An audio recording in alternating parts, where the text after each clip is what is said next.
உங்கள் தந்தி1 தொலைக்காட்சியில் தினமும் ஒரு சர்ப்ரைஸ் மாலை 6 முதல் 7 மணி வரை காணத் தவறாதீர்கள். விழுப்புரம் திருக்கோவிலூர் வீபுத்தூர் கிராமத்தில் நடைபெற்ற கிராம சபை கூட்டத்தில் அமைச்சர் பொன்முடியுடன் ஊராட்சி மன்ற தலைவியின் கணவர் குடிநீர் பிரச்சினைக்காக முறையிட்ட போது எழுந்த வாக்குவாதத்தால் பரபரப்பு ஏற்பட்டது. ஊராட்சி மன்ற தலைவி பூர்ணிமாவின் கணவர் சிவராஜ் தான் 3.5 ஆண்டுகளாக குடிநீருக்காக போராடி வருவதாக தெரிவித்தார்.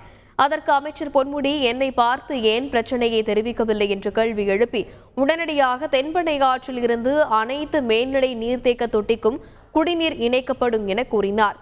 இது தொடர்பான வாக்குவாதத்தால் கிராம சபை கூட்டத்தில் சலசலப்பு நிலவியது.